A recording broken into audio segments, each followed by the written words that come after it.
శాస్త్రవేత్తలకు ఎన్నో సంవత్సరాల నుంచి అంతు చిక్కని భారీ భయంకరమైన జీవి. కానీ డైరెక్టర్లకు మాత్రం హాలీవుడ్ సినిమాల ద్వారా డబ్బు సంపాదించుకోవడానికి ఒక ఆసక్తికరమైన జీవి. ఎన్నో సంవత్సరాల నుంచి పరిశోధనలు చేస్తున్నా కూడా ఈ డైనోసార్లకు సంబంధించిన ఎన్నో రహస్యాలను ఛేదించడంలో శాస్త్రవేత్తలు ఇప్పటికీ సక్సెస్ కాలేకపోయారు. ఎందుకంటే డైనోసార్లు ఎన్నో సంవత్సరాల క్రితం అంతరించిపోవడంతో భూమి లోపల దొరికిన వాటి శిలాజాలపైన మాత్రమే ఇప్పటి వరకు మనం ఆధారపడి ఉన్నాం. కాబట్టి అలాంటి డైనోసార్లకు బైబిల్లోని నోవాహు ఓడకు మధ్య ఒక సంబంధం ఉంది అంటే మీలో ఎంతమంది నమ్ముతారు? ఈ మాట వినగానే అసలు మనుషులు ఆవిర్భవించడానికి లక్షల సంవత్సరాల ముందే అంతరించిపోయాయి అని చెప్పబడే డైనోసార్లకు కేవలం 2348 బీసీకి చెందిన నోవాహు ఓడకు మధ్య సంబంధం ఉండడం ఏంటి అనే ప్రశ్న మీ అందరి మనసులో రావచ్చు. ఈ ప్రశ్నకు సమాధానం తెలియాలంటే ముందు నోవాహు ఓడ చరిత్ర తెలియాలి. రక్తంతో సంద్రమే ఇరుపెక్కిన కథ, పడి పడి లేచే సముద్రం మీద పడకుండా నిలబడిన వాడి కథ.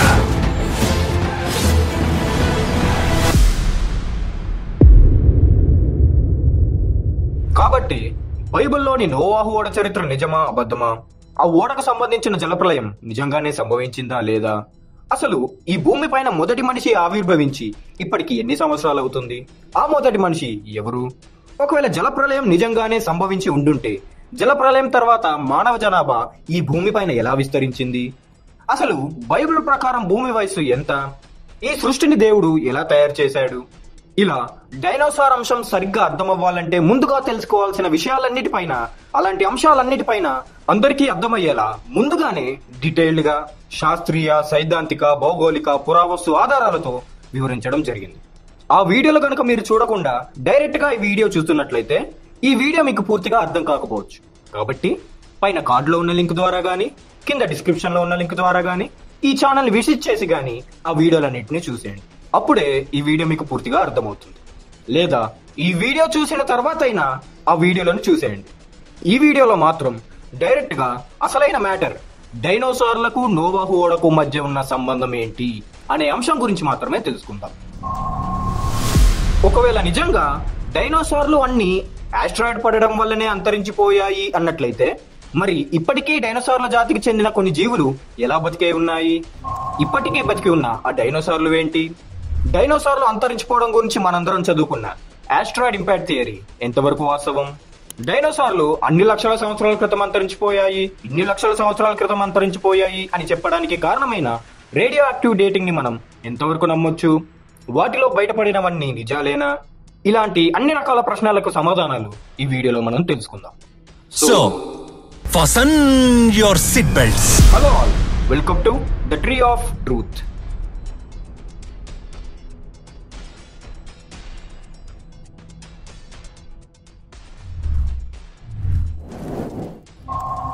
అసలు డైనోసార్లు ఎప్పుడు అంతరించిపోయాయో, ఎలా అంతరించిపోయాయో చెప్పే చాలా థియరీలు ఇంటర్నెట్ లో మనకు అందుబాటులో ఉన్నాయి. కానీ ఆ థియరీలలో ఒక్కటి కూడా ఇప్పటి వరకు ప్రూవ్ చేయబడకపోగా, ఆ థియరీలలో ఏది వాస్తవం ఏది అబద్ధం అని శాస్త్రవేత్తలు చాలా సంవత్సరాల నుండి అయోమయంలో ఉంటుండగా హఠాత్తుగా ఈ థియరీలన్నీ అబద్ధాలే అని నిరూపిస్తూ ప్రపంచం మొత్తం స్తంభించిపోయేలా 1930 సంవత్సరంలో యునైటెడ్ స్టేట్స్ లోని టెక్సాస్ లో డైనోసార్ కి చెందిన సంచలనమైన పురావస్తు ఆధారం ఒకటి బయటపడింది. ఆ ఆధారం ఏంటో తెలుసుకునే ముందు ఇంటర్నెట్ లో అందుబాటులో ఉన్న ఈ థియరీల గురించి ముందుగా మనం తెలుసుకుందాం. వీటిలో ప్రాముఖ్యంగా అందరికీ తెలిసిన థియరీలు రెండు. 66 మిలియన్ సంవత్సరాల క్రితం, అంటే 6,60,00,000 సంవత్సరాల క్రితం డైనోసార్లన్నీ భూమిపైన భారీ ఆస్ట్రాయిడ్ ఒకటి పడడం వల్ల అంతరించిపోయాయి అని చెప్పే ఆస్ట్రాయిడ్ ఇంపాక్ట్ థియరీ ఒకటి.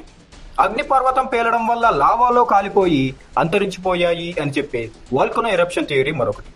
ఈ థియరీల గురించి విన్న తర్వాత మినిమం ఆలోచన శక్తి ఉన్న వారందరికీ వచ్చే లాజికల్ ప్రశ్న ఏంటంటే, ఆస్ట్రాయిడ్ వల్ల, వాల్కనో వల్ల డైనోసార్లు అంతరించిపోవడం జరుగుండుంటే మరి మిగిలిన జంతువులు ఎలా బతికిపోయాయి? కేవలం డైనోసార్లు మాత్రమే ఎలా చనిపోయాయి? ఈ ప్రశ్నకి కవరింగ్ చేసుకోవడానికి కొంతమంది డైనోసార్లు అన్నీ అంతరించిపోయిన తర్వాతే ప్రస్తుతం ఉన్న అన్ని రకాల జంతుజాతులు, మనుషులు పుట్టుకొచ్చారు అని చెప్పి తప్పించుకుంటూ తిరుగుతున్నారు. మరి ఇందులో ఎంతవరకు వాస్తవం ఉంది అని పరిశీలిస్తే, ఏ రేడియో యాక్టివ్ డేటింగ్ అయితే ఈ భూమిపైన మొదటి మనిషి ఆవిర్భవించడానికి 66 మిలియన్ల సంవత్సరాల క్రితమే డైనోసార్లు అంతరించిపోయాయి అని చెబుతుందో, అదే రేడియో యాక్టివ్ డేటింగ్ ప్రకారం 5 మిలియన్ సంవత్సరాల క్రితం నుంచే ఉనికిలో ఉన్న 28 రకాల జాతుల క్రోకడైల్లు ఇప్పటికీ బతికే ఉన్నాయి. అంటే డేటింగ్ ప్రకారం డైనోసార్లు బతుకుండే సమయానికి క్రోకడైళ్లు కూడా డైనోసార్లతో పాటే బతికే ఉన్నాయి. కాబట్టే ప్యాలెంటాలజిస్టులు డైనోసార్ శిలాజాల నుంచి డైనోసార్ల రూపాన్ని గీసేటప్పుడు క్రోకడైల్ లాంటి స్కిన్ టెక్స్చర్లను, క్రోకడైల్ లాంటి జా స్ట్రక్చర్లను, క్రోకడైల్ లాంటి క్లా షేప్లను రిఫరెన్స్ గా తీసుకుని వాటి ఆకారాలను గీస్తున్నారు. అసలు డైనోసార్ అనే పదానికి అర్థమేంటో తెలుసా? మాన్స్ట్రస్ లిజర్డ్, రాక్షస బల్లి, భారీ ఆకారంలో ఉన్న బల్లి. ఆ బల్లి జాతికి చెందిన ప్రాణులే ఈ క్రోకడైల్లు, కొమడో డ్రాగన్లు, డైనోసార్లు ఎక్సెట్రా ఎక్సెట్రా. క్రోకడైల్లు మాత్రమే కాదు, గాబ్లింగ్ షార్క్లు, టర్టిల్లు,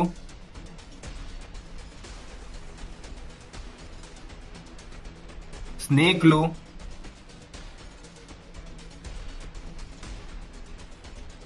ప్లాటపస్లు,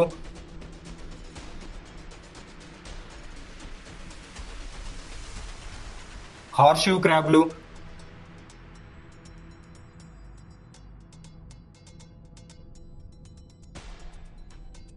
టువాతరాలు,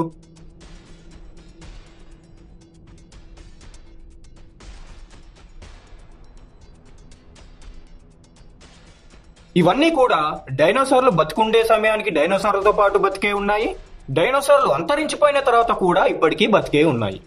ఒకవేళ నిజంగా ఆస్ట్రాయిడ్ పడడం వల్ల, వాల్కనో పేలడం వల్ల డైనోసార్లు అంతరించిపోయి ఉంటే ఈ ప్రాణులు కూడా వాటితో పాటు అంతరించిపోయి ఉండాలి కదా. కానీ ఇప్పటికీ అవి బ్రతికే ఉన్నాయి. దీన్ని బట్టి డైనోసార్లు అంతరించిపోవడానికి కారణం ఆస్ట్రాయిడో వాల్కనో కాదు, ఇంకా వేరే ఏదో కారణం ఉండుండొచ్చు అనే ప్రశ్న తెర మీదకి వచ్చింది. అసలు డైనోసార్లు 66 మిలియన్ల సంవత్సరాల క్రితమే అంతరించిపోయాయి అనేది నిజమా అబద్ధమా? 66 మిలియన్ల సంవత్సరాల క్రితం అంతరించిపోయాయి అని చెప్పే రేడియాక్టివ్ డేటింగ్ ఎంతవరకు కరెక్ట్ రిజల్ట్ ని చూపిస్తుంది? అసలు రేడియాక్టివ్ డేటింగ్ ని మనం ఎంతవరకు నమ్మొచ్చు? ఇలాంటి ప్రశ్నకి సమాధానం కావాలంటే జనవరి 1996 సంవత్సరంలో రేడియాక్టివ్ డేటింగ్ పైన శాస్త్రవేత్తలు చేసిన సంచలనమైన పరిశోధన గురించి ముందుగా మనం తెలుసుకోవాలి. న్యూజిలాండ్ లో గోరుహే అనే ఒక అగ్నిపర్వతం ఉంది. గత 2500 సంవత్సరాలుగా యాక్టివ్ గా ఉన్న అగ్నిపర్వతం ఇది. 1839 నుంచి ఇప్పటి వరకు 70కి పైగా విస్ఫోటనాలతో ఈ పర్వతం ఇప్పటికీ యాక్టివ్ గానే ఉంది. రీసెంట్ గా 13 మే 1950 సంవత్సరం నుండి 10 మార్చ్ 1955 మధ్యలోనే 17 సార్లు పేలిన అగ్నిపర్వతం ఇది. రేడియాక్టివ్ డేటింగ్ ని టెస్ట్ చేయడానికి ఈ అగ్నిపర్వతం నుండి వేరు తేదీల్లో పేలిన 11 లావా శాంపిల్స్ ని తీసుకుని ఆ శాంపిల్స్ పైన డేటింగ్ చేయడానికి శాస్త్రవేత్తలు ప్రయత్నించారు. ఆ శాంపిల్స్ తీసుకుని పరిశీలించినప్పుడు ఆ రేడియాక్టివ్ డేటింగ్ ప్రకారం వచ్చిన రిజల్ట్లను చూసిన తర్వాత శాస్త్రవేత్తలకు ఏం చేయాలో అర్థం కాకుండా పోయింది. వేరు తేదీల్లో పేలిన మొత్తం 11 శాంపుళ్లను ఆ శాస్త్రవేత్తలు తీసుకోవడం జరిగింది. 1996 కి కేవలం 48 సంవత్సరాల క్రితం మాత్రమే ఆ పేలుళ్లు జరిగితే ఆ పేలుళ్ల గురించి రేడియాక్టివ్ డేటింగ్ లో వచ్చిన రిజల్ట్లు మాత్రం ఆ శాంపుల్స్ అన్ని 2 లక్షల సంవత్సరాల కంటే ఎక్కువ సంవత్సరాల క్రితం జరిగిన పేలుళ్లకు సంబంధించినవి అని రిజల్ట్ చూపించింది. అవి కేవలం 47 సంవత్సరాల క్రితమే జరిగిన పేలుళ్లు అని వాళ్ళకు ముందే తెలుసు కాబట్టి సరిపోయింది. కానీ ఆ రేడియాక్టివ్ డేటింగ్ ని మాత్రమే గుడ్డిగా నమ్ముకుని ఉండుంటే నిజంగానే ఆ పేలుళ్లు 2 లక్షల సంవత్సరాల క్రితం జరిగాయి అని శాస్త్రవేత్తలు నిర్ధారించేసేవాళ్ళు. ప్రపంచం అంతా గుడ్డిగా నమ్మేసేది, మనం కూడా గుడ్డిగా నమ్మేసేవాళ్ళం. ఇదొక్కటే కాదు, 1959 సంవత్సరంలో అంటార్క్టికాలోని మెక్ మొర్డో అనే ప్రాంతంలో ఫ్రెష్ గా చనిపోయిన సీల్ ఒకటి దొరికింది. ఆ సీల్ చనిపోయి కొన్ని రోజులు మాత్రమే అవుతున్నా కూడా దానిపైన శాస్త్రవేత్తలు రేడియో కార్బన్ డేటింగ్ చేసి చూస్తే మాత్రం ఆ సీల్ 1600 నుండి 2600 సంవత్సరాల క్రితం చనిపోయింది అని రిజల్ట్ చూపించింది. 1971 సంవత్సరంలో అంటార్క్టికాలోని బోర్నే అనే లేక్ కి చెందిన కొన్ని వారాల క్రితమే చనిపోయిన ఒక సీల్ పైన రేడియో కార్బన్ డేటింగ్ చేసి చూస్తే ఆ సీల్ 615 సంవత్సరాల క్రితం చనిపోయింది అని రిజల్ట్ చూపించింది. ఈ విషయం 1971 సంవత్సరం సెప్టెంబర్ నుంచి అక్టోబర్ మధ్యలో రిలీజ్ అయిన Antarctic journal volume 6 page number 211 లో కూడా పబ్లిష్ అయింది. కొన్ని డైనోసార్ ఫాజిల్లకైతే ఒక సైంటిస్ట్ రేడియో కార్బన్ డేటింగ్ చేసి చూస్తే 100 మిలియన్ సంవత్సరాలు అని రిజల్ట్ చూపించింది. అదే ఫాజిల్ పైన మరో సైంటిస్ట్ రేడియో కార్బన్ డేటింగ్ చేసి చూస్తే 4300 సంవత్సరాలని రిజల్ట్ చూపించింది. ఇంకొన్నిసార్లు అయితే మొదటిసారి కార్బన్ డేటింగ్ చేసి చూస్తే ఒక రిజల్ట్ చూపించింది, కొన్ని రోజుల తర్వాత రెండోసారి రేడియో కార్బన్ డేటింగ్ చేసి చూస్తే మరో రిజల్ట్ చూపించింది. We have two scientists looking at the same physical evidence. They come to two totally different conclusions. One scientist says this fossil is 100 million years old. The other scientist says it's 4,300 years old. How can that be? They're looking at the same evidence. ఇలా చెప్పుకుంటూ పోతే ఎన్నో ఉదాహరణలు. ఇలా వెతుకుతూ పోతే radioactive dating అనేది failure అని చెప్పే సంఘటనలు ఎన్నో కనబడుతుంటాయి. ఇలా ఇప్పటి వరకు ఎన్ని తప్పుడు రేడియాక్టివ్ డేటింగ్లను మనం నిజమనుకుని నమ్ముతూ పోయామో ఎవరికీ తెలీదు. అప్పుడప్పుడు అకస్మాత్తుగా దొరికిన మానవస్తి పంజరాలను చూపించి ఇవి లక్షల సంవత్సరాల క్రితం నాటివి అని కొంతమంది చెప్తున్నారు కదా, వాటి సంగతి ఏంటి మరి అనే ప్రశ్న మీకు రావచ్చు. ఇండోనేషియాలో దొరికిన జావా మ్యాన్, చైనాలో దొరికిన పెక్కింగ్ మ్యాన్, స్పెయిన్ లో దొరికిన అటపోర్కా ఫాజిల్, జాంబియాలో దొరికిన బ్రోకెన్ హిల్ మ్యాన్, ఇండియాలో దొరికిన నర్మదా మ్యాన్, జార్జియాలో దొరికిన మాన్సిసి హుమినిన్స్, ఇథియోపియాలో దొరికిన బోడో క్రానియం, ఇంగ్లాండ్ లో దొరికిన స్వాన్స్ కోంబే స్కల్, రీసెంట్ గా ఇజ్రాయెల్ లో ఒక లోయలో దొరికిన లక్షల సంవత్సరాల కన్నా ముందు జీవించిన మానవాస్తి పంజరాల శ్మశాన వాటిక అంటూ ఇంత ముందు వరకు మనకు దొరికిన, ఇక ముందు దొరకబోయే లక్షల సంవత్సరాల పూర్వం నాటి అస్థి పంజరం అని చెప్పబడే వాటన్నిటి విషయంలో మీరు ప్రశ్నించాల్సింది ఒకటి. వాళ్ళు చెప్పే లక్షల సంవత్సరాల క్రితం నాటిది అనేది ఎస్టిమేటెడ్ టైం లైనా లేదా ప్రూవ్డ్ టైం లైనా? ఫాజిల్ యొక్క వయసు అనేది ఆ ఫాజిల్ చుట్టుపక్కల ఉన్న రాక్ శాంపుల్స్ ని కన్సిడరేషన్ లోకి తీసుకుని డిటర్మైన్ చేస్తారు. ఆ డిటర్మైన్ చేసిన వయసును కూడా కన్ఫర్మ్ అని చెప్పరు. సుమారు అన్ని లక్షల సంవత్సరాలు అయి ఉండొచ్చు, ఇన్ని లక్షల సంవత్సరాలు అయి ఉండొచ్చు అని ఎస్టిమేషన్ మాత్రమే చెప్తారు. ఎస్టిమేట్ చేసినంత మాత్రాన అది ప్రూవ్ చేయబడినట్టు కాదు. చాలా మందికి ఎస్టిమేషన్ కి ప్రూవెన్ కి మధ్య తేడా తెలియక ఎస్టిమేటెడ్ ఏజ్ నే ప్రూవ్డ్ ఏజ్ అన్నట్టు చెప్పేస్తుంటారు. నేను నా ముందు వీడియోలో థియరీకి లాకి మధ్య ఉన్న తేడా ఎలాగైతే తెలుసుకోమని చెప్పాను, ఈ వీడియోలో కూడా చెప్తున్నా.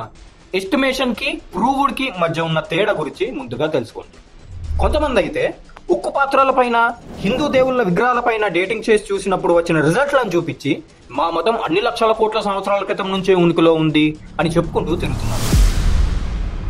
థామస్ ఓక్లా అనే సిటీలో జరిపిన తవ్వకాల్లో ఒక ఐరన్ పాట్ అంటే ఉక్కు పాత్ర బయటపడింది. ఈ ఉక్కు పాత్ర 312 మిలియన్ సంవత్సరాల క్రితం నాటిది, అంటే 30,12,00,000 సంవత్సరాల క్రితం నాటిది. వెస్ట్ వెర్జీనియా బకెనాన్ అనే ప్రాంతంలో బొగ్గు గనుల మైన్స్ లో ఒక పురాతనమైన గంట దొరికింది. దానికి అధిదేవుడుగా గరుత్మంతుని శిల్పం చెక్కబడి ఉంది. జాగ్రత్తగా చూడండి, ఇది 300 మిలియన్ సంవత్సరాల క్రితం నాటిది, అంటే 30 కోట్ల సంవత్సరాల కంటే పూర్వమైనదని గుర్తించారు. కొంతమంది ఆర్కియాలజిస్టులు తవ్వకాలు చేస్తుంటే వాళ్లకు ఒక అతి చిన్న శివుడి విగ్రహం దొరుకుతుంది. కార్బన్ డేటింగ్ చేస్తే ఇది దాదాపు 28,000 సంవత్సరాల పురాతనమైనదిగా తెలిసింది. అంటే ఆ టైంలో ఈ భూమి మీద వేరే మతాల ఊసే లేదు. అలాంటి టైంలో శివుడి విగ్రహం ఉందంటే హిందూ సనాతన ధర్మం ఎంత పురాతనమైందో మీరు అర్థం చేసుకోవచ్చు. భీంబెట్కా రాక్ షెల్టర్స్ అని మధ్యప్రదేశ్ లో ఉన్నాయండి. ఇవి 1,00,000 సంవత్సరాల క్రితం ఇక్కడ మానవుల ఆనవాళ్లు లేదా అడుగుజాడలు ఉన్నాయని చెప్పి శాస్త్రవేత్తలు చెప్పారు. దగ్గర స్క్రీన్ మీద కనిపిస్తుందా? బొమ్మలు కూడా గీశారు. ఇక్కడ ఈ బొమ్మలు కూడా 10,000 సంవత్సరాల క్రితం పైన అని చెప్పారు. ఎక్కడైనా తవ్వకాల్లో ఏం దొరుకుతున్నాయి చెప్పండి. లక్ష్మీదేవి విగ్రహం, గణపతి విగ్రహము, ఎడారి దేశం అండి, సూర్య దేవాలయం బయటపడింది. 8,000 సంవత్సరాలు దాని వయసు. అన్నిటికంటే హైలైట్ మన శిలాతోరణం ఎక్కడ తిరుమలలో, దాని ఆర్కియాలజీ వాళ్ళు చెప్పారు, నేను చెప్పలే. కార్బన్ టెస్ట్ చేసి దాని వయసు 2,56,000 కోట్ల సంవత్సరాలు. 2,56,000 కోట్ల సంవత్సరాలు. అయ్యి బాబోయ్, పిచ్చి బాగా ముదిరిపోయిందిరా మీకు.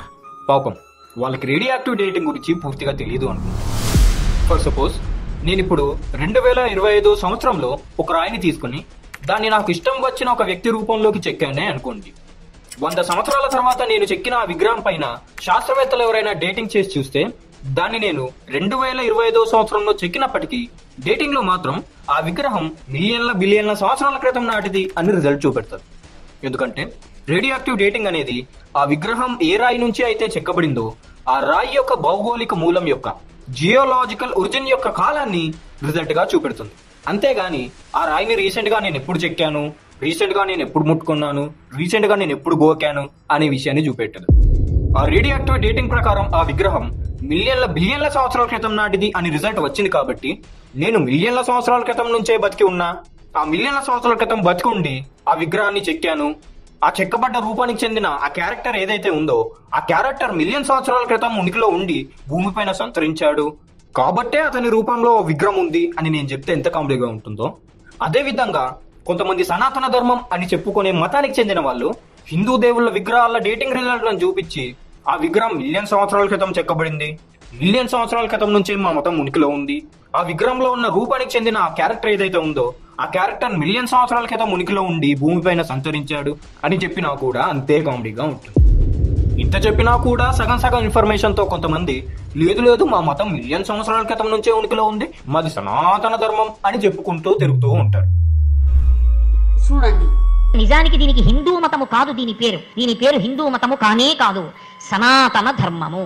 సనాతనము అంటే ఎప్పుడు ప్రారంభమో ఎవ్వరికీ తెలియనిది, అంటే దీని పుట్టుక ఎవ్వరికీ తెలియదు.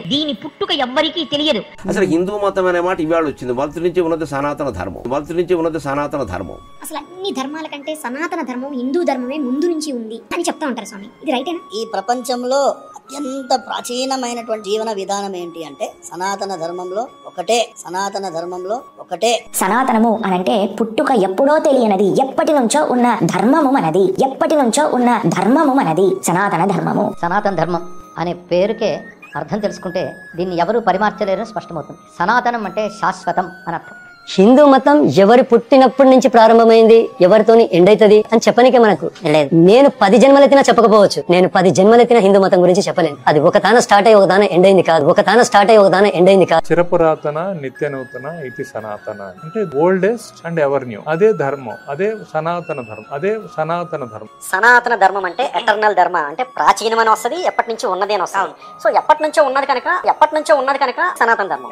సనాతనము అంటే చాలా పాతది అని, ఎంత పాతది అని చెప్పలేకపోయారు.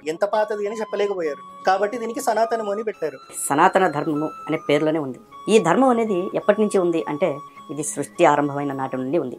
ఇంకా చెప్పాలి అంటే సృష్టికి పూర్వం నుంచి కూడా ఉందనే చెప్పాలి. అది ఎప్పుడు పుట్టిందో తెలియదు కాబట్టే దాన్ని సనాతన ధర్మము అని చెప్పేసి అంటారు.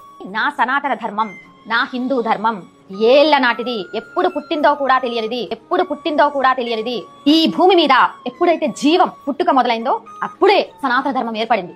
ఈ భూమండలం అంతా కూడా, ప్రపంచం అంతా మనమే ఉండేవాళ్ళం.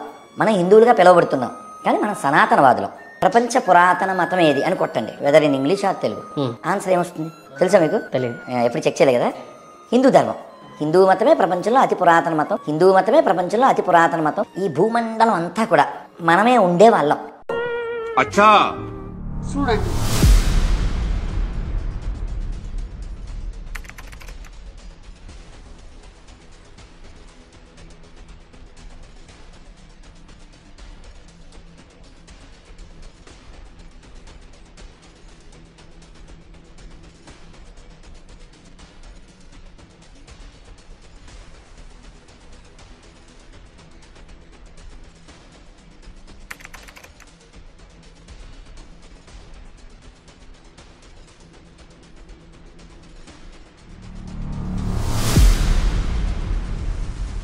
ఆడేమన్నాడు రాడు? ఈ భూమండలం అంతా కూడా, ప్రపంచం అంతా మనమే ఉండేవాళ్ళం. ఎప్పుడు ప్రారంభమో ఎవ్వరికీ తెలియనిది, అంటే దీని పుట్టుక ఎవ్వరికీ తెలియదు. సనాతన ధర్మం. సనాతనం అంటే చాలా పాతది అని, ఎంత పాతది అని చెప్పలేకపోయారు. ఈ భూమి మీద ఎప్పుడైతే జీవం పుట్టుక మొదలైందో అప్పుడే సనాతన ధర్మం ఏర్పడింది.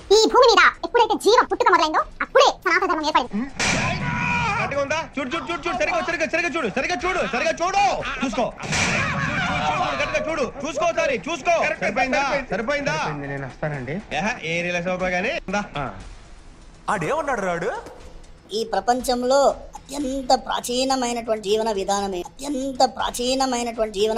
ఏంటి అంటే సనాతన ధర్మంలో ఒకటే. అవునా? అబ్బా చూడండి,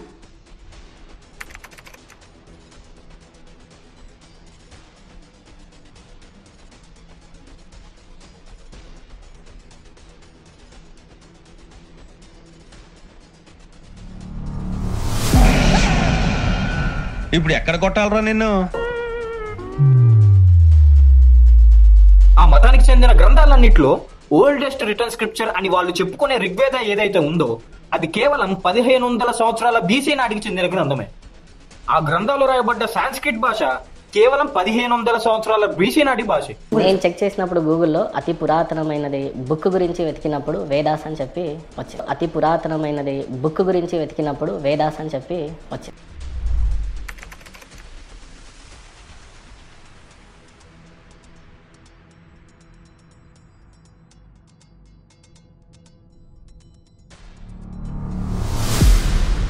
ఏమిరా బాలరాజు, ఏమిరా ఉపయోగం దేశానికి నీ వల్ల? ఏదన్నా పని చేసుకోరా బేవకు. నేను చెక్ చేసినప్పుడు గూగుల్లో అతి పురాతనమైనది బుక్ గురించి వెతికినప్పుడు వేదాస్ అని చెప్పి వచ్చింది. ఇంకెంతకంటే ఏం కావాలి ఇంతకంటే ఏం కావాలి అంట. ఆ భాష పుట్టింది, ఆ భాషలో గ్రంథాలు రాయబడ్డది కేవలం 1500 సంవత్సరాల బీసీలో మాత్రమే అయితే వీళ్ళు మాత్రం మా పురాణాల్లో ఉన్న మైథలాజికల్ క్యారెక్టర్లు లక్షల కోట్ల సంవత్సరాల క్రితమే వేదాలు చదివారు, సంస్కృతంలో రాశారు, మాట్లాడారు అని చెప్పుకు తిరుగుతున్నారు. ఇది చాలదా? వీళ్ళు చెప్పే కట్టుకథలు, ఆ కథల్లో ఉన్న క్యారెక్టర్లు, ఆ క్యారెక్టర్లకు సంబంధించిన టైం పీరియడ్లు కల్పితాలే అని చెప్పడానికి? ఈ మాటలు వినగానే కొంతమంది రెడీగా ఉంటారండి కామెంట్ చేయడానికి. వాళ్ళకి చెప్తున్నా, కొంచెం ఆగండి. మీ కామెంట్లని టైప్ చేసి పక్కకి రెడీగా పెట్టుకోండి. ఈ టాపిక్ పైన స్పెషల్ గా మళ్ళీ డీటెయిల్ గా పూర్తి వివరణతో అన్ని రకాల ప్రూఫ్లతో ఇంకొక వీడియో చేస్తాను. అప్పుడు పెడుతురు గాని ఆ కామెంట్.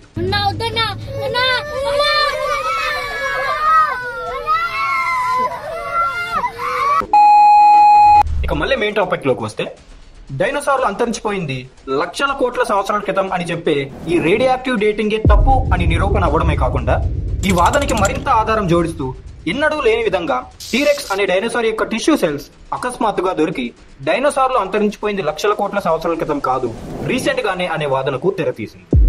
2003 సంవత్సరంలో వెస్టర్న్ యునైటెడ్ స్టేట్స్ లోని మోంటానా అనే ఊర్లోని క్వారీలో టైరానోసారస్ రెక్స్ అంటే టీరెక్స్ అనే డైనోసార్ యొక్క ఫాజిల్ ఒకటి దొరికింది.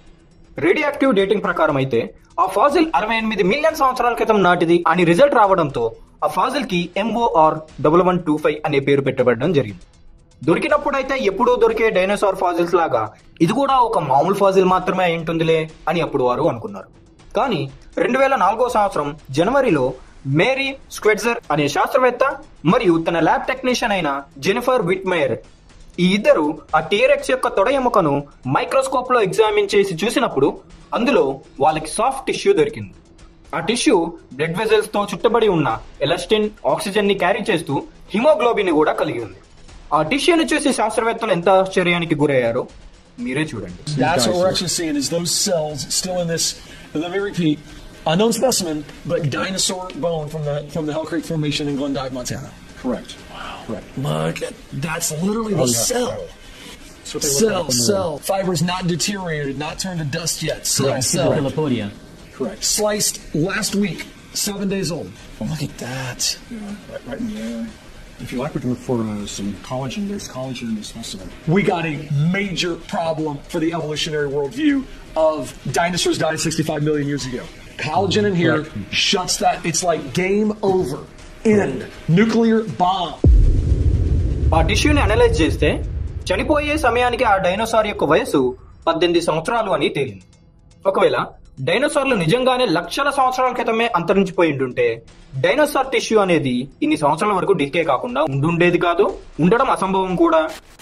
That dinosaur discovery, the scientific world is still reeling from the discovery of actual Tyrannosaurus rex cells and soft tissue unearthed last week at a Montana excavation site. It's a tremendous find that scientists say could unlock the mysteries of extinction and could one day lead to real-life dinosaur cloning. Well, maybe. దీన్ని బట్టి డైనోసార్లు అంతరించిపోయింది లక్షల సంవత్సరాల క్రితం కాదు, recent గానే అనే వాదన వెలుగులోకి వచ్చింది. ఈ ఫాజిల్ దొరకడానికి ఒక సంవత్సరం ముందే 2002లో black hills institute of geological research అనే ఇన్స్టిట్యూట్ వారు వ్యోమింగ్ లోని లస్క్ అనే టౌన్ లో ట్రైసెరాటాప్స్ హారిడస్ అనే డైనోసార్ యొక్క చర్మాన్ని ఆకస్మికంగా కనుగొన్నారు. అప్పటి వరకు దొరికిన డైనోసార్ శిలాజాల్లో ఇదే మొట్టమొదటి డైనోసార్ చర్మం యొక్క శిలాజం. నేను ముందుగా చెప్పిన విధంగా ఆ డైనోసార్ చర్మం క్రోకడైల్ లాంటి టెక్స్చర్ ని కలిగి ఉంది. ఒకవేళ డైనోసార్ నిజంగా లక్షల కోట్ల సంవత్సరాల క్రితం అంతరించిపోయింటుంటే వాటి చర్మం ఇన్ని కోట్ల సంవత్సరాలు అంత భద్రంగా ఉండుండేది కాదు. చరిత్ర తిరగరాసే ఆ డైనోసార్ చర్మాన్ని Houston museum of natural science లో ప్రజలు సందర్శించడానికి ఉంచబడింది. ఇంతటితో అయిపోలేదు. ఈ వాదనకి మరింత బలాన్ని జోడిస్తూ ఏకంగా వెల్ ప్రిజర్వ్డ్ డైనోసార్ చర్మం కూడా శాస్త్రవేత్తలకు దొరికేసింది. 2019 మార్చి 21వ తారీఖున కెనడాలోని ఆల్బర్టా అనే ఊరికి 30 కిలోమీటర్ల దూరంలో ఉన్న ఒక ఆయిల్ శాండ్ మైన్ లో చెక్కు చెదరకుండా ఉన్న బొరియారో పెల్టా మార్క్ మిచ్చెల్లి అనే డైనోసార్ యొక్క చర్మం దొరికింది. షాన్ ఫంక్ అనే వ్యక్తి తన మైన్ లో త్రవ్వకాలు జరుపుతున్నప్పుడు ఈ చర్మాన్ని అతను కనుగొన్నాడు. కనుగొన్న 2 రోజుల తర్వాత అంటే మార్చి 23వ తారీఖున రాయల్ టైరల్ మ్యూజియం కి చెందిన డొనాల్డ్ హెండర్సన్ అనే శాస్త్రవేత్త మరియు డారెన్ ట్యాంక్ అనే సీనియర్ టెక్నీషియన్ వీళ్ళిద్దరూ ఆ ప్రాంతానికి వెళ్లి డైనోసార్ చర్మాన్ని పరిశీలించారు. ఆశ్చర్యపోవాల్సిన విషయం ఏంటంటే ఇప్పటి వరకు ఆయిల్ శాండ్ మైన్స్ లో సముద్రంలో నివసించే డైనోసార్లు మాత్రమే దొరికాయి, కానీ మొట్టమొదటిసారి ఆయిల్ శాండ్ మైన్ లో నేల మీద నివసించే డైనోసార్ దొరకడం వాళ్ళకి ఆశ్చర్యాన్ని కలిగించింది. ఒకవేళ యాక్టెడ్ వల్ల వాల్కెనో వల్ల డైనోసార్లు అంతరించిపోయి ఉంటే ఇలా ఆయిల్ శాండ్ మైన్ లో ల్యాండ్ మీద తిరిగే డైనోసార్ దొరుకుంటేది కాదు. కానీ ఇలా ఆయిల్ శాండ్ మైన్ లో ఒక ల్యాండ్ డైనోసార్ దొరకాలంటే డైనోసార్ల అంతానికి కారణం సైన్స్ ప్రకారం ఏదైనా ఒక భారీ వరద వల్ల నేలపైన నివసించే డైనోసార్ నీటి ప్రవాహంలో ఈ ప్రాంతానికి కొట్టుకు వచ్చి ఇక్కడ ర్యాపిడ్ గా ఫాజిల్ గా మారడమే కారణం అయి ఉండాలి. అలా ఆయిల్ శాండ్ మైన్ లో దొరికిన ఆ డైనోసార్ యొక్క చర్మాన్ని రాయల్ టైరల్ మ్యూజియం కి ట్రాన్స్పోర్ట్ చేసి మార్క్ మిచెల్ అనే టెక్నీషియన్ ఆ చర్మం పైన 6 సంవత్సరాలు పరిశోధన చేసిన తర్వాత మే 12, 2017 సంవత్సరంలో ఆ మ్యూజియంలోని ఎగ్జిబిట్ లో ప్రజలు సందర్శించడానికి ఉంచారు. చరిత్ర తిరగరాసే ఈ అరుదైన విచిత్రమైన డైనోసార్ చర్మాన్ని చూడడానికి ప్రపంచవ్యాప్తంగా ఎంతో మంది ఆ మ్యూజియంకి వచ్చి ఆ చర్మాన్ని చూసి ఇప్పటికీ ఆశ్చర్యపోతూనే ఉన్నారు. ఎందుకంటే డైనోసార్లు అంతరించిపోయింది లక్షల సంవత్సరాల క్రితం కాదు అనే విషయాన్ని ఆ డైనోసార్ చర్మం స్పష్టం చేస్తుంది. కాబట్టి కట్ చేస్తే 2012లో అదే ట్రైసెరాటాప్స్ హెరోడెస్ అనే డైనోసార్ యొక్క కొమ్ముని క్రియేషన్ సైంటిస్ట్ అయిన డాక్టర్ కెవిన్ ఆండర్సన్ మరియు అతని కొలీగ్ అయిన మార్క్ ఆర్మిటేజ్ మాంటానాలోని హెల్ క్రీక్ ఫార్మేషన్ అనే కొండ వద్ద కనుగొన్నారు. ఆ కొమ్ముని ల్యాబ్ కు తీసుకెళ్లి పరిశీలిస్తే వారికి ఆ కొమ్ము లోపల ఇప్పటికీ చెదిరిపోకుండా ఉన్న టిష్యూస్, సెల్స్ మరియు ప్రోటీన్ వారికి కనబడ్డాయి. ఒకవేళ డైనోసార్ అన్నది నిజంగానే లక్షల సంవత్సరాల క్రితం పాతిపెట్టబడి ఉండుంటే ఇలా టిష్యూస్, సెల్స్, ప్రోటీన్ దొరుకుండేవి కావు. మైక్రోస్కోప్ కింద ఆ టిష్యూని పెట్టి పరిశీలిస్తే ఆ టిష్యూ ఇంకా సాఫ్ట్ గా, స్ట్రెచీగా ఉండడం వాళ్ళందరినీ ఆశ్చర్యానికి గురి చేసింది. దాంతో డైనోసార్లు అంతరించిపోయింది లక్షల సంవత్సరాల క్రితం కాదు, రీసెంట్ గానే అని వారికి అర్థమైపోయింది. మరో షాకింగ్ విషయం ఏంటంటే మనుషులు ఆవిర్భవించడానికి ముందే డైనోసార్లు అంతరించిపోలేదు. డైనోసార్లు మనుషుల కాలంలోనే మనుషులతో పాటు జీవించి ఉండేవి అనే వాదనకి బలం చేకూర్చేలా దిమ్మ తిరిగిపోయే ఎవిడెన్స్ ఇంకొకటి దొరికింది. యునైటెడ్ స్టేట్స్ లోని టెక్సాస్ లో గ్లెన్ రోస్ అనే సిటీకి ఈస్ట్ సైడ్ లో పలక్సీ అనే రివర్ ప్రవహిస్తుంది. 1930 సంవత్సరంలో వచ్చిన ఒక భారీ వరద కారణంగా ఆ రివర్ భూభాగం తీవ్రంగా కోతకు గురవడం జరిగింది. ఆ నది అడుగు భాగంలో ఉన్న సున్నపురాయి పొరలన్నీ పెచ్చులు పెచ్చులుగా కొట్టుకుపోయి గతంలో ఆ ప్రాంతంలో ఏర్పడ్డ చాలా డైనోసార్ల పాదముద్రలు బయటపడ్డాయి. అప్పుడే డార్విన్ ఎవల్యూషన్ థియరీని, డైనోసార్ ఎక్స్టింక్షన్ థియరీని కుట్టిపడేసే అసలు చరిత్ర బయట పెట్టే ఆధారం అక్కడ దొరికింది. Following the footprints in Texas, Marcus Moore on the dinosaurs. Tonight, a historic drought revealing the astonishing steps from a prehistoric past. Sweep a little bit of the dirt and dust away. Dinosaur tracks. We're at a drying Paluxy River outside Fort Worth. The footprints belong to two species that once roamed the terrain here. And this year's drought allowed teams to map the imprints for the very first time. With the state finally getting some much-needed rain, the team is hoping to preserve what may be one of the longest dinosaur trackways in the world. 1929 సంవత్సరం నుండి 1939 సంవత్సరం వరకు అక్కడి ఆర్థిక పరిస్థితి తీవ్రంగా పడిపోవడంతో ఆ ప్రాంతంలో అన్ఎంప్లాయ్మెంట్ ఎక్కువైపోయింది. అందువల్ల తినడానికి కూడా డబ్బులు లేకపోవడం వల్ల ఆ ప్రాంతంలో ఉండే లోకల్ ప్రజలు 1930 సంవత్సరంలో వచ్చిన ఆ భారీ వరద కారణంగా బయటపడ్డ డైనోసార్ పాదముద్రలను తవ్వి తీసి అమ్ముకోవడం మొదలుపెట్టారు. అప్పుడే న్యూయార్క్ లోని అమెరికన్ మ్యూజియం ఆఫ్ న్యాచురల్ హిస్టరీకి చెందిన ఫీల్డ్ ఎక్స్ప్లోరర్ మరియు అమెరికన్ ప్యాలియోంటాలజిస్ట్ అయిన రొనాల్డ్ టాక్స్టర్ బర్డ్ అనే ఒక శాస్త్రవేత్త ఆ ప్రాంతం నుండి వెళ్తుండగా ఒక స్టోర్ లో త్రవ్వి తీసిన డైనోసార్ పాదముద్ర మరియు మనిషి పాదముద్ర కలిసి ఉన్న రాయిని అతను చూసి ఆశ్చర్యపోయాడు. దగ్గరకు వెళ్లి క్షుణ్ణంగా చూస్తే అది ఒక మనిషి పాదముద్ర పైన డైనోసార్ పాదముద్ర ఓవర్ ల్యాప్ పైన రాయి. అది అంటే ముందు మనిషి పాదముద్ర పడి ఆ తర్వాత దానిపైన డైనోసార్ పాదముద్ర ఒకే కాలంలో పడిన ప్రింట్ అది. అందులో ఉన్న మనిషి పాదముద్ర దాదాపు 15 ఇంచుల పొడవుగా ఉంది. అతను ఆ రాయిని తీసుకెళ్లి సాటి శాస్త్రవేత్తలతో కలిసి పరిశీలించి ఆ డైనోసార్ పాదముద్ర అనే డైనోసార్దిగా అతను గుర్తించాడు. ఈ విషయం మే 1939 సంవత్సరంలో న్యాచురల్ హిస్టరీ అనే మ్యాగజైన్ లో పేజ్ నంబర్ 255లో thunder in his footsteps అనే టైటిల్ తో ప్రచురించబడింది. అంతేకాకుండా ఇతర వ్యక్తులు కూడా వారి పుస్తకాల్లో దీని గురించి ప్రస్తావించారు. ఆ పాదముద్రను సిటీ స్కాన్ టెక్నాలజీ ద్వారా చెక్ చేసి ముందుగా మనిషి పాదముద్ర పడిన తర్వాత దానిపైన డైనోసార్ పాదముద్ర పడింది అని అతను గుర్తించాడు. The Delk track was taken to the Glen Rose Medical Center's spiral CT scanning laboratory, where over 800 X-ray images were produced from the track. Let's examine these X-rays, starting with the scan looking straight down on the slab. The scale is in centimeters. The side scan is much more revealing. We begin our scan from the right-hand side of the track. Where over to the side, the mud had to go somewhere. This, he stepped first. This is being intruded by the three toes of an Acrocanthosaurus dinosaur. And as the dinosaur pushed forward, he pushed some of the consolidated mud that was compressed by the human who stepped there into its own track. And in the vicinity, we have discovered 7 other human tracks the same size, 11.5 inches in length.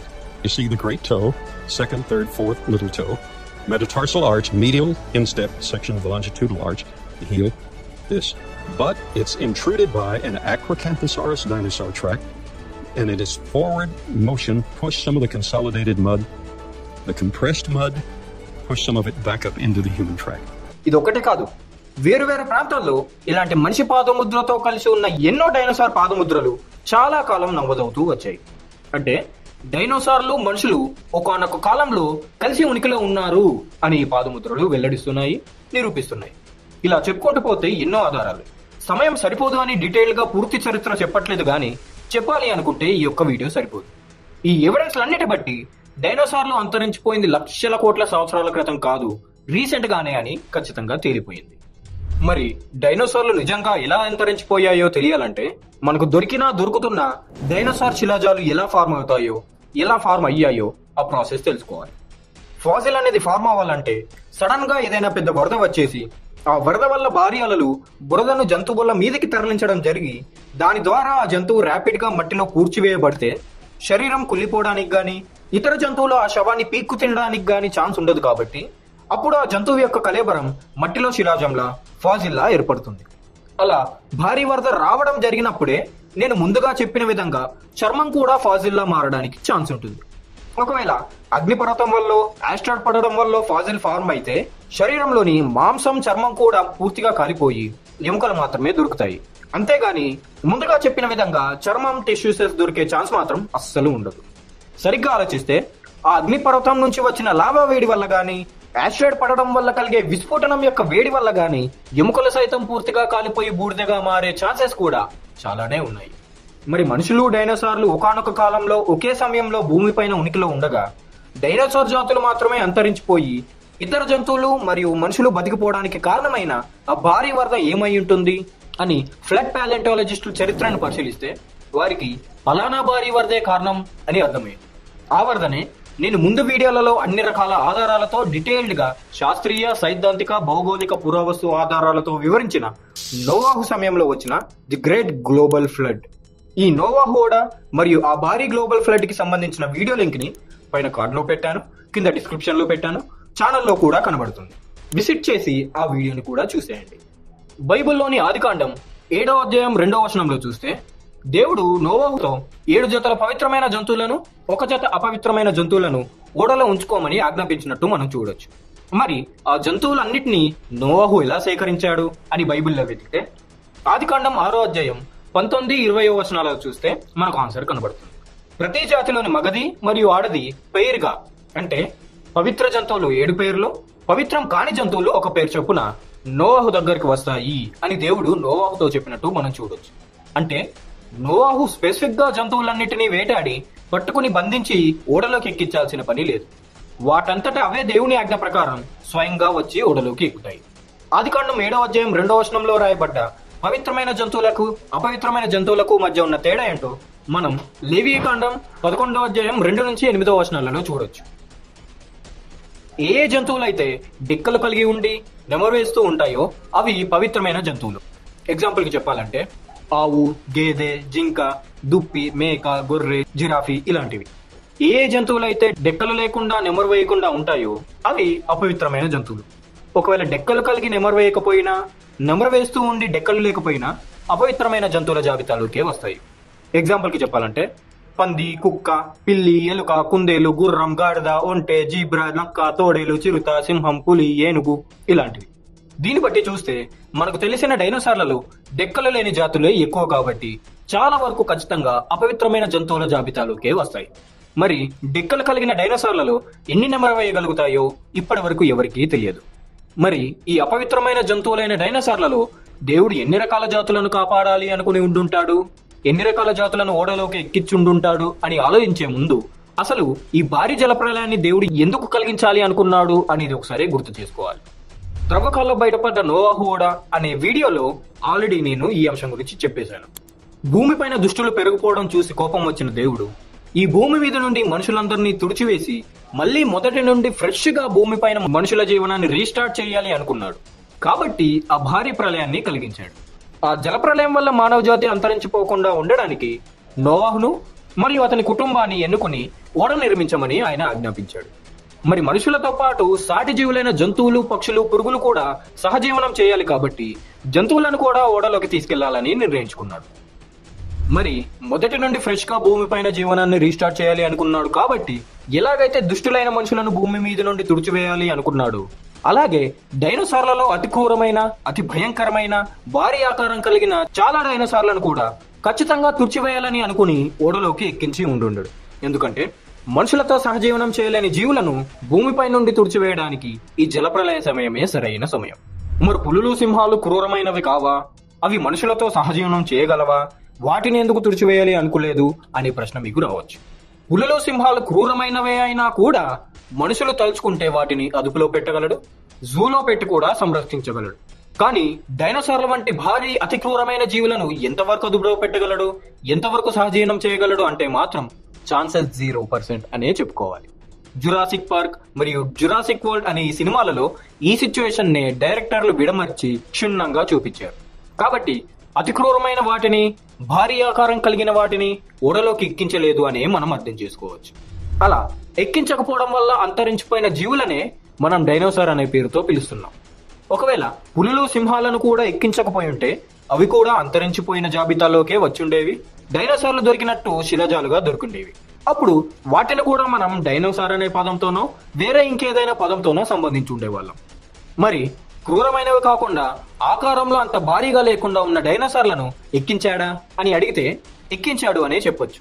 అలా ఓడలోకి ఎక్కించడం వల్ల ఇప్పటికీ బతికి ఉన్న దాదాపు డైనోసార్ల లాంటి ఆకారం కలిగి డైనోసార్ల కాలం నుంచే ఉనికిలో ఉండి స్కిన్ టెక్స్చర్ చూడగానే డైనోసార్ గుర్తొచ్చేలాంటి జీవులు ఏంటో ఈ సందర్భంగా ఒకసారి లిస్ట్ వేసి గుర్తు చేసుకుందాం. అవేంటంటే rhinoceros, rhinoceros iguana, Komodo dragon, monstrous lizard, frilled dragon, tuatara lizard, red eyed crocodile skinks, crocodile, alligator snapping turtle, armadillo, hippopotamus, elephant, saiga antelope, hornbill, shoebill, ostrich, emu, ఇలా చెప్పుకుంటూ పోతే చాలా కనబడుతూ ఉంటాయి. వాటి గురించి పరిశీలిస్తే ఏదో ఒక అంశంలో వాటికి డైనోసార్లకు మధ్య సంబంధం ఉంటుంది. స్కిన్ టెక్స్చర్ కానివ్వండి, స్కెలిటన్ స్ట్రక్చర్ కానివ్వండి, బాడీ స్ట్రక్చర్ కానివ్వండి, అవి ఎన్ని సంవత్సరాల ముందు నుంచి ఉనికిలో ఉన్నాయి అనే అంశం కానివ్వండి, ఇలా ఏదో ఒక అంశంలో ఇవి డైనోసార్లను పోలి ఉంటాయి. మరి ఓడలోకి ఎక్కకపోయినా నీళ్ళలో జీవించగలిగే డైనోసార్లు కూడా ఉన్నాయి కదా. మరి ఆ ఆక్వాటిక్ డైనోసార్ల సంగతి ఏంటి అని అంటారా? భూమిలో దొరికిన శిలాజాలను బట్టి శాస్త్రవేత్తలు ఇప్పటివరకు గుర్తించిన అంతరించిపోయిన ఆక్వాటిక్ డైనోసార్లు 16 మాత్రమే. ఆ 16 డైనోసార్లతో పాటు డైనోసార్ల కాలంలో బతికి ఉండి డైనోసార్లు అంతరించిపోయిన తర్వాత కూడా ఇప్పటికీ బతికే ఉన్న ఆక్వాటిక్ జీవులు కూడా కొన్ని ఉన్నాయి.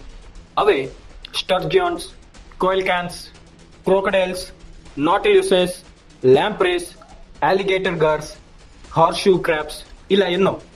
ఈ ఆక్వాటిక్ జీవులు డైనోసార్ల సమయానికి బతికే ఉండి డైనోసార్లు అంతరించిపోయిన తర్వాత కూడా ఇంకా బతికే ఉండడానికి ఆ 16 ఆక్వాటిక్ డైనోసార్లు మాత్రమే అంతరించిపోవడానికి కారణం ఏమై ఉంటుంది అని పరిశీలిస్తే దొరికిన సమాధానం ఏంటంటే వాటి భారీ ఆకారం కారణంగా అంత భారీ ఆకారానికి కావాల్సినంత ఆహారం దొరకకపోవడంతో, ఆహారం సరిపోకపోవడంతో ఫుడ్ డెఫిషియన్సీకి గురయ్యి అంతరించిపోయి ఉండొచ్చు అనే థియరీ కూడా ఉంది. ఈ థియరీకి ప్రూఫ్ ఏంటంటే క్రోకడైల్లే. మొసళ్ళు అనేవి మనుషుల్లాగా ఏజ్ పెరగడం వల్ల వృద్ధాప్యం చెంది చనిపోయే రకం కాదు. మొసళ్ళు బతికినంత కాలం ఆకారంలో పెరుగుతూ పోతూనే ఉంటాయి. అంతేగాని మనుషుల్లాగా ముసలివైపోయి చివరిగా గుండె ఆగిపోయి చచ్చిపోయే రకం కాదు. అలా భారీగా పెరిగిపోవడం వల్ల ఆ భారీ శరీరానికి కావాల్సినంత ఆహారం దొరకకపోవడంతో ఫుడ్ డెఫిషియన్సీకి గురయ్యి గాని, లేదా డిసీజ్ కి గురయ్యి గాని, లేదా ఏదైనా గాయం తగలడం వల్ల గాని మరణిస్తుందే గాని వాటికి సహజంగా మరణం అనేది ఉండదు. డైనోసార్లు కూడా అలాంటి లైఫ్ స్పాన్ కలిగే ఉండుండొచ్చు. ఈ థియరీతో పాటు క్లైమేట్ చేంజ్ థియరీ, ఏ డిమినిష్డ్ సెక్స్ డ్రైవ్ థియరీ లాంటి థియరీలు కూడా ఉన్నాయి. ఈ థియరీలు ఆక్వాటిక్ జీవులకు మాత్రమే కాదు, గాలిలో ఎగిరే జీవులకు, నోవా హోడలోకి ఎక్కించబడి ఆ సమయానికి బ్రతికిపోయినా కూడా కొన్ని సంవత్సరాల తర్వాత అంతరించిపోయిన నేల మీద తిరిగే జీవులకు కూడా వర్తిస్తాయి. ఈ థియరీలు వాస్తవాలే అని కన్సిడర్ చేయడానికి కూడా కొన్ని కారణాలు ఉన్నాయి. అవి ఏంటంటే, రీసెంట్ టైమ్స్ లో కూడా అలాంటి సిచ్యువేషన్లే సంభవించి చాలా జంతువులు అంతరించిపోవడమే. International union for conservation of nature IUCN వారి రిపోర్ట్ ప్రకారం రీసెంట్ గా 1500 సంవత్సరం నుండి ఇప్పటి వరకు దాదాపు 80 రకాల జాతులు అంతరించిపోగా జూన్ 2023 నాటికే 223 రకాల జాతులు తీవ్ర ప్రమాదంలో ఉండగా 27% జాతులు అంతరించిపోవడానికి దగ్గరలో ఉన్నాయి. ఆక్వాటిక్ డైనోసార్ లాగా భారీ ఆకారంలో ఉండే బ్లూ వేల్, గ్రే వేల్, సీ వేల్, నార్త్ పసిఫిక్ రైట్ వేల్ లాంటి వేల్ జాతులు కూడా రకరకాల కారణాలతో అంతరించిపోవడానికి దగ్గరలో ఉన్నాయి. మెగలోడాన్ అయితే అంతరించిపోయింది కూడా. కొన్నిసార్లు అయితే విచిత్రంగా ఎన్నో సంవత్సరాల క్రితమే అంతరించిపోయాయి అని అనుకున్న జీవులు మళ్లీ కనబడి ఇంకా ఉనికిలోనే ఉన్నాయి అని నిరూపించుకున్న సిచ్యువేషన్ కూడా ఉంది. కోయిలికాంత్ డైనోసార్లతో పాటు 66 మిలియన్ సంవత్సరాల క్రితమే అంతరించిపోయాయి అనుకున్నారు. కానీ 1938వ సంవత్సరంలో సౌత్ ఆఫ్రికాలో, 1998వ సంవత్సరంలో ఇండోనేషియాలో మళ్లీ కనబడింది. రోబస్ట్ రెడ్ హార్స్ 1860 సంవత్సరంలో అంతరించిపోయాయి అనుకున్నారు. కానీ 1980 సంవత్సరంలో సౌత్ ఈస్టర్న్ US లో మళ్లీ కనబడింది. ఫెర్నాండినా జైంట్ టార్టైస్ 1906 సంవత్సరంలో అంతరించిపోయాయి అనుకున్నారు. కానీ 2019లో గెలపాగోస్ ఐలాండ్స్ లో మళ్లీ కనబడింది. ఒమరాస్ వేల్ 2003లో అంతరించిపోయాయి అనుకున్నారు. కానీ 2013లో మెడగాస్కర్ లో మళ్లీ కనబడింది. దీని విషయంలో అయితే అంత పెద్ద జీవి 10 సంవత్సరాలు ఎలా కనబడకుండా మనుషుల కంటికి చిక్కకుండా ఉండగలిగింది అనే ప్రశ్నలు కూడా లేవనెత్తాయి. దీనికి కారణం ఏంటంటే, మన భూమి ఉపరితలం దాదాపు 71% వాటర్ తోనే కప్పబడి ఉంది. అందులో చాలా శాతం సముద్రం మ్యాపింగ్ చేయబడినప్పటికీ మ్యాప్ చేయడానికి వీలు కాని మారుమూల ప్రాంతాలు, చేరుకోలేని భూభాగాలు, లోతట్టు ప్రాంతాలు, సముద్ర లోతుల్లో నీటి ప్రవాహం తీవ్రంగా ఉండడం వల్ల చేరుకోలేని ప్రాంతాలు కూడా చాలానే ఉన్నాయి. అలాంటి ప్రమాదకరమైన ప్రాంతాల్లో బెర్ముడా ట్రయాంగిల్ కూడా ఒకటి. అలాంటి ప్రమాదకరమైన భయంకరమైన ప్రాంతాల్లో ఇప్పటికీ ఎలాంటి భయంకరమైన భారీ డైనోసార్ జాతికి చెందిన జీవి దాగి ఉందో ఎవరికి తెలుసు?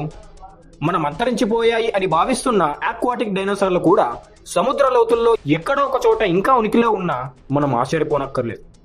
డైనోసార్ శిలాజాలు దొరికినట్టు కొన్ని ఇతర జంతువుల శిలాజాలు దొరికి ఆ జంతువుల శిలాజాలపైన డేటింగ్ చేసి చూసినప్పుడు లక్షల సంవత్సరాల క్రితమే అంతరించిపోయాయి అని రిజల్ట్ వచ్చి ఆ శిలాజాలను మ్యూజియంలో పెట్టేసి తీరా చూస్తే కొన్ని సంవత్సరాలకి ఆ జంతువులు ఏదో ఒక కొత్త ప్రదేశంలో బతికే ఉండి మనుషులకు మళ్లీ కనబడి అందరినీ షాక్ కి గురి చేసిన సిచ్యువేషన్లు కూడా చాలానే ఉన్నాయి. ది లాంగ్ బీక్డ్ ఎకిడ్నా 1961వ సంవత్సరంలో అంతరించిపోయాయి అనుకుని డచ్ న్యాచురల్ హిస్టరీ మ్యూజియంలో పెట్టారు. కానీ రీసెంట్ గా నవంబర్ 2023వ సంవత్సరంలో ఇండోనేషియాలో మళ్లీ కనబడింది.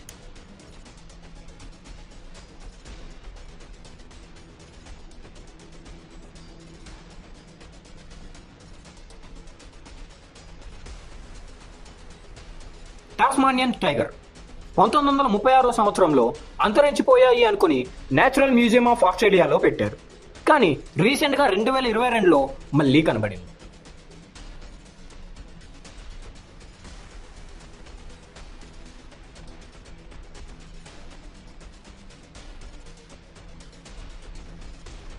స్టార్మ్ పెట్రెల్ 1850 సంవత్సరంలో అంతరించిపోయాయి అనుకుని ఆక్లాండ్ వార్ మెమోరియల్ మ్యూజియంలో పెట్టారు. కానీ 2003లో మళ్లీ న్యూజిలాండ్ లో కనబడింది.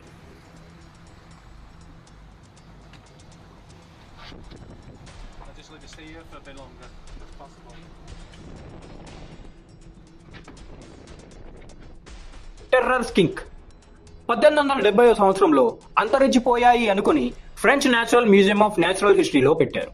కానీ 2003లో న్యూ కాలిడోనియాలో మళ్లీ కనబడింది. టెకాహా 1898వ సంవత్సరంలో అంతరించిపోయాయి అనుకుని ఒటాగో మ్యూజియంలో పెట్టారు. కానీ 1948వ సంవత్సరంలో న్యూజిలాండ్ లో మళ్లీ కనబడింది. బ్లాక్ నేప్డ్ పేజెంట్ ప్రిజన్ అనే పక్షి కూడా అంతరించిపోయింది అనుకున్న సమయంలో మళ్లీ కనబడినప్పుడు మాత్రం ఆ పక్షిని ఫోటో తీసిన వ్యక్తి ఎంత ఆనందానికి గురయ్యాడో ఒకసారి మీరే చూడండి.